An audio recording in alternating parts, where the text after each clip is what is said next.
Hi, my name is Cheryl Spengler, and welcome to the Good Side of Crypto, my YouTube channel. I have an iTunes podcast where I throw out some additional content that I don't do on video. And welcome to my channel. And today I just wanted to kind of like out of my element, but I just wanted to throw things out there regarding TAAS. And if you Google this, or you whatever browser, or you go on YouTube and you're like, what is TAAS? I wanted to do a little micro history because I'm kind of like a nerd junkie for tech. If you haven't heard of TAAS, I have a term that I'm going to reference that is not what you're probably thinking. So so there's three acronym descriptions of TAAS. There is the most common, if you Google it or YouTube it, is transportation as a service, which I want to briefly touch on and keep this entire thing under 30 minutes. And the second is things as a service. And the one that I actually wanted to talk about, which you've heard me repeatedly if you've listened to any of my videos, is tokenization as a service. And so first, before I say tokenization as a service, in general, things as a service, let me just go back to that a minute, because before transportation as a service, it's like it was things as a service. And this is kind of off topic, but I will bring it back around to why this and what this has to do with social good. And so things as a service, before you say, well, what is that? First, I would say you would probably need to know what the Internet of Things is. And the Internet of Things is basically the world before the Internet of Things was standalone physical hardware devices that performed some job for you, like, at home, right? Some object like, okay, so for example, let me just reference the credit card industry. This is completely off the wall, but the credit card industry used to have older technology where a device would go into merchants' stores and businesses, and people would swipe their credit card, which they still do right now. But if that product stopped working, like any standalone product, this is before the Internet of Things, then some service person would need to come out and basically fix that product. And all the things like that, printers, computers, like anything basically that was a standalone thing, piece of hardware that did a function, had to be fixed, and it was costly. It wasn't, it didn't do much money saving. There are lots of people need to be hired to fix problems. I got to go out to fix it. And then there's basically right now, it's like the explosion of the Internet of Things. Internet of Things is identified as hardware devices with some smart chip that has a portion of it is the hardware device is still there on site for any number of things, right? Could be a medical device. Like I mentioned, the credit card thing could be a solar panel, biochip, automotive, because it's going to be basically the base of autonomous vehicles. Any object with a sensor that becomes smart to send data up or be control or have you control.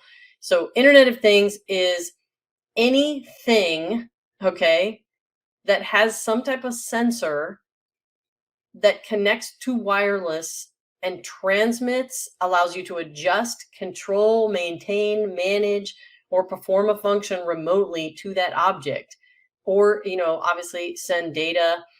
And so it's a thing with a smart sensor that connects wirelessly to other things with no human intervention, is basically Internet of Things. It's things everywhere in the world with smart sensors that connect wirelessly to the internet and other things without human intervention to do and perform certain things. And the example, if I go back to the credit card, is now we basically have business owners out there, local business owners. I'm just trying to give like a real example where they have credit card machines, but if the credit card machine stops working, there's smarter sensors in it, and the cloud-based or wherever the headquarters is located in the US, can basically someone can remotely log in, see what's going on and fix it. All their data can be transmitted up. And so this is no different than the blockchain, where, back to the credit card example, random, but something you would recognize. Credit card machine sits at a business, hardware device is there, kind of like it's a dumb device with a smart sensor, right? But all the software is basically like running from the internet, managed from the internet, maintained, fixed remotely, curing issues and stuff like that. So it's like the majority of it is like part is down in physical form, and then part is up on the cloud being able to be managed. So it's like every single credit card machine can talk to other credit card machines without human intervention, whatever. I mean, that's like an example. I mean, there's like a million examples of everything you can possibly think of. Specifically, what's going to be taking over the world, which is, we're still talking about Internet of Things, which is the autonomous automobiles, which have smart sensors, obviously, in the brain of the car that are going to send data and allow it to be controlled and monitored and adjusted and everything, whether it's sending data to other vehicles or to some remote hub, cloud-based. So that's like Internet of Things, right? Things everywhere, communicating with each other and cloud-based locations without human intervention. Then, so that is what TAAS is, things as a service, because you've got all these objects. And I know I'm kind of off topic, but like at least you'll learn the three types of TAAS, right? TAAS. Before I go into things as a service, but just know that we've had this explosion of PaaS, which is PaaS, which is like platforms as a service. How many people have turned their service of doing something for you into like a platform that you can now pay a subscription service to, which is still exploding, but it's kind of like platform as a service is like, here's a platform, you can do what you want. Like literally everything is platform as a service. They've turned themselves into a subscription. You pay monthly, and it's basically internet based. That's no different than Microsoft Office going from you installed on your computer, standalone, to internet based, platform as a service. And then there's things as a service. So you have all these objects that have smart sensors in them, and they're transmitting data, but someone has to manage, monitor, change, or enhance, or do something, provide some value to you by monitoring or managing that device. And that is the service. So things as a service. And I just like want to, this whole live stream is about like ideas. Like if you listen to this whole live stream and in the meantime, you're thinking to yourself, whatever you do for a living, think of a way that you can provide an ongoing monthly service. I'm going to give you some other examples. And it could be a thing that is currently not smart that you could make smart and provide a service to do something for people. For example, I know a gentleman that is turning a simple heart monitor, the ability to monitor your heart rate on your watch is one thing, but he is a nutritionist, and he says that the number one thing that causes a lot of problems with people is that they don't really know what their resting heart rate is. And actually knowing your resting heart rate over time can tell you how long you're probably going to live, because according to him and studies and science, there are only so many beats that your heart technically can do before it dies.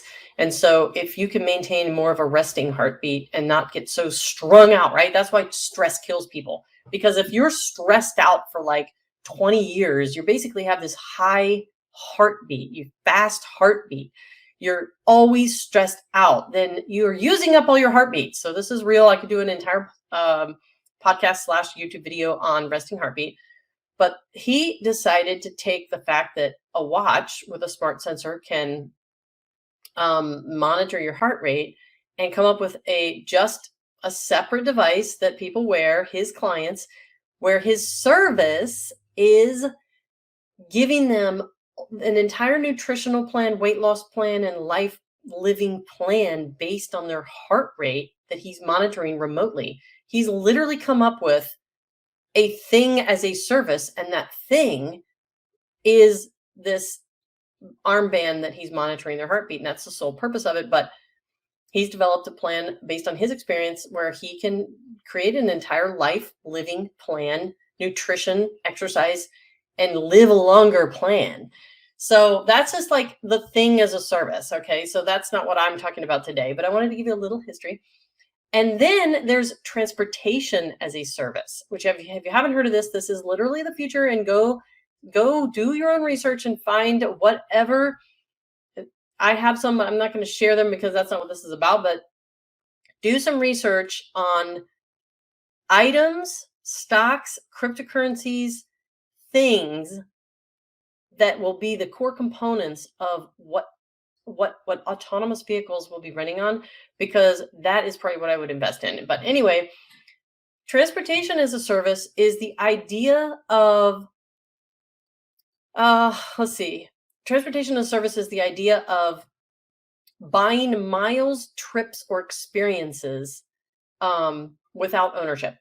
And so it's like Uber, food delivery, Teledoc, Hertz rental car, bikes, scooters, Lyft, Google and Amazon are, FedEx, they're all doing and investing in autonomous vehicles, is the ability for you to not own a vehicle and not have to drive yourself, but get a service. So transportation as a service is like literally the future.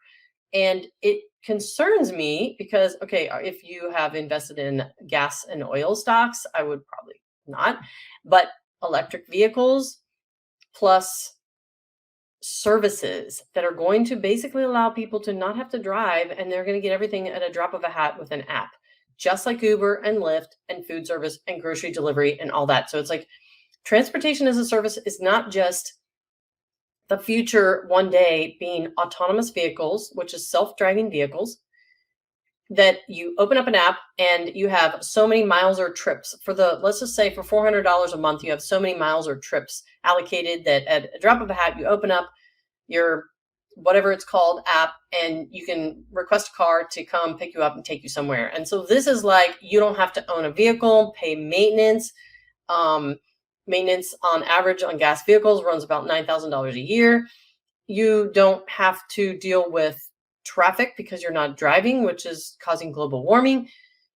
This is the future of transportation as a service, which I could and probably will do a separate video on and have a guy come that I would interview. But today, what I'm actually talking about, and if you want to know more about transportation as a service, I do assist car dealer owners in purchasing commercial property. And so I'm very in tune with the whole, and so it's very intriguing to me to say what is going to happen with the automobile industry. And I'm not an expert in the automobile industry, but I could bring a few people on. So if you're interested in that, drop a comment. If you're interested in more about things as a service or ideas and how you can capitalize on that, drop a comment. But what I wanted to talk about is TAAS, which I don't really see anyone referencing, which is tokenization as a service. Tokenization as a service is literally what I've kind of been talking about: social tokens, community tokens, creator tokens, anything that is the process of creating a token to represent you, meaning a physical person or an entity, your company or business, whether that's a local business, dentist or not, or a virtual remote online business, or a digital asset, a token that represents you, a physical person, your entity or business, or a digital asset, like any digital asset, including online land or online art. So online land would be a digital asset land parcel, which is like you going into a metaverse. The definition of a metaverse would be, old school would be a game, right? You go into a game, you enter in, cool, this is such a cool environment. You're running up these hills and catching people and doing all this stuff in a game I'm referring to, which is basically was the beginning of metaverse. And you decide that there's a really cool area that you happen to be fighting this guy in, and you basically want to buy that plot of land. Well, that's just a digital asset land parcel.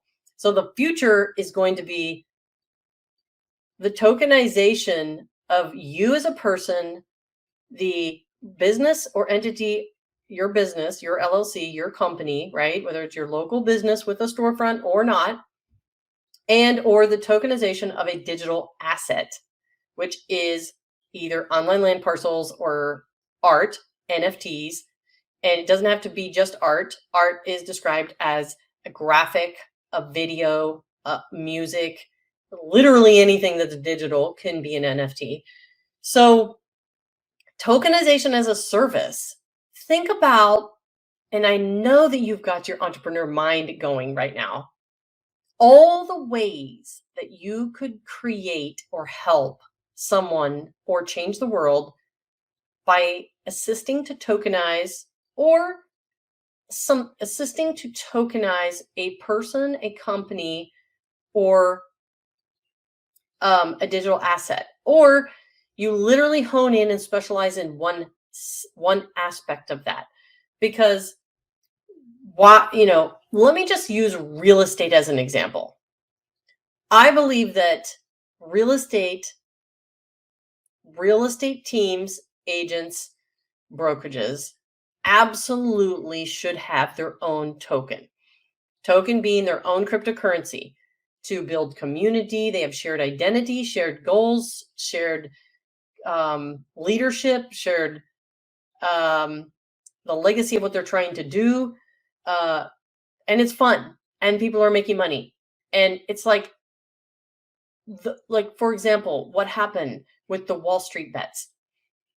The Wall Street bets Reddit, like literally changed the landscape of some, and they took down some of the large online platforms because there was so much trading going on and they made such a difference. What if they had owned $WSB or whatever they wanted to call their cryptocurrency, and the more value that the community provided, which they provided a ton, they would get tokens in reward, right?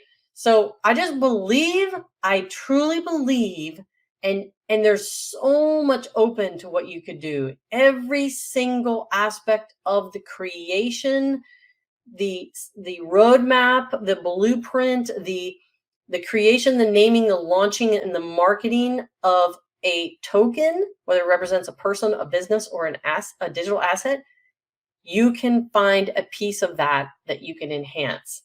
And TAAS to me is tokenization as a service, the tokenization of yourself, your business, or your digital asset. I wanted to share my screen real quick and show you something.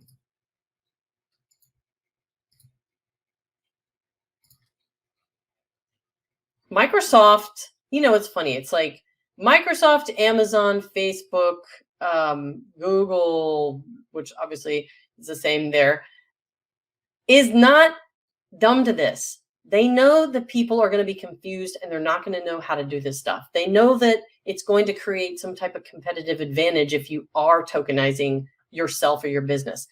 They know that they know that there is utility in tokens, and you have to define what it is that is going to be the utility of your token. What are the community members going to get? What do you do on a regular basis that you could reward people inside your community? And when you say to yourself, well, I don't have a community. Yes, you do. Yes, you do.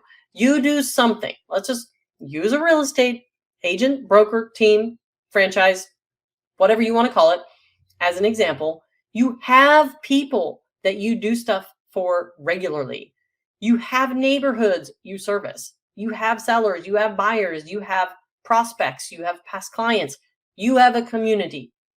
What is it that you do on a regular basis that a token could be given if they did something for you or you did something for them?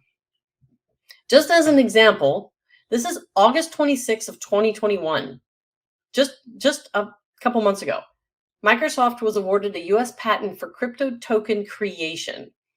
The patent describes a ledger independent system where basically what Microsoft is doing is they're helping users create and manage tokens across different networks. Why? Because everyone is going to end up having some kind of token representing value, and it's going to be the beginning of what's called, this is a word, meritocracy. The democracy and the ability to manage and monitor you by your merit and the value you provide. And so that's what they're doing. They're helping people basically tokenize anything, right? They've been awarded the US patent, says they can help users develop blockchain applications by making it easier and more efficient to create crypto tokens for whatever. Basically saying creating and managing tokens is currently difficult and cumbersome due to lack of standardization and, frankly, knowledge. And Microsoft Patents describes the system for helping users create tokens and managing them. So what they're doing is they've come up with a system, and they're going to help people create, identify, name, launch, and the service, tokenization as a service, is going to be them managing across different networks. On receiving requests from a user, the system offers templates for various attributes and control functions. So basically, anyone who does it, they're not going to be able to just come up with an idea out of the blue. Oh, I want my token to do this. Microsoft is going to try to control this process and identify, these are the things that your token can do. Which one would you like? Here are the attributes that you have a choice of. Here, which one would you like? Those would depend on the type of tokens required, representing, for example, a digital or physical asset. Once the user has selected the desired template, okay, and all of us know that we hate templates. Okay, we love templates because they help us. And those super highly creative people do dislike templates because it limits us, right? When you graduate high school, how many people graduated high school, and at the time you graduated, someone said to you, what would you like to be when you graduate? What would you like to do? And it's like, you're like, I don't know. And they're like, okay, well, take this test and it will tell you what you're good at. It's like, so you're going to tell me what I need to be because it's one of 1,000 things in a book? That is what a template is. It is good and it is bad. The system creates the token on the designated network. The system also provides a common interface for managing the tokens, so developers don't have to worry about token-specific code. So the great thing about this is that they are creating a platform/service that basically eliminates you having to be technical, which I do like that. But like anything from Google, Facebook, I don't like that it's just the beginning of them controlling. So what do you think about tokenization as a service? How could you participate in some piece of someone providing that service? Because obviously someone who says, I'm going to help you tokenize yourself. I'm going to help you tokenize an NFT collection is tokenizing. It's tokenizing the digital assets and it's basically creating real world something into a digital asset, into a collection, and launching it. You have now tokenized yourself and your art and your moments in life and all this stuff. But tokenization as a service, let me just pop back here real quick, is the ability to help someone with that. It's the ability to help someone with that. And so that is what I am mulling over and thinking about a lot, because transportation as a service, it's like, what can you do that will bring you residual income every month, whether you want to launch a fleet of transportation as a service vehicles, doing some service for someone.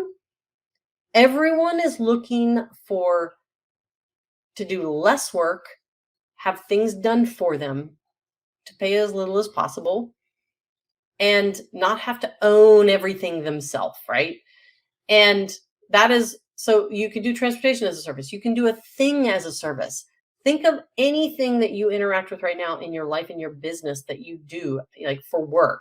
What is it that you have or people have that is a thing that you could create, add a smart sensor to, and then provide a service around it, like the guy who does the heartbeat, right? If you want to hear more about the heartbeat, I'll interview him.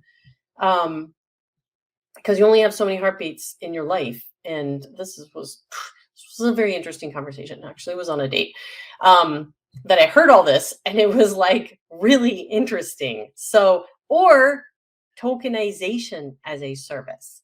And what aspect of that process could you do and earn a residual income doing it? So I don't know. I just wanted to throw this out there because I'm really, really intrigued with it. And of course, if you didn't know, in the next week, 6 days from now, I actually begin taking blockchain courses, late night blockchain live courses. And they're going to run for, I don't know, almost a year. And I'm going to learn so much stuff. And whatever I learn that I can put into layman terms, I will share on my YouTube videos. So I hope you guys have an amazing day. It's been almost 26 minutes and I've kind of rambled. If you've learned anything, make a comment, or if you want to correct me on anything, make a comment. But I will see you live tomorrow, Friday, for about 10 to 15 minutes, where I go live every Friday. All right, I'll see you guys. The sun is shining, I knew it would. The world's a playground, I'm in the clouds. Let me show you what it's all about. Check it out.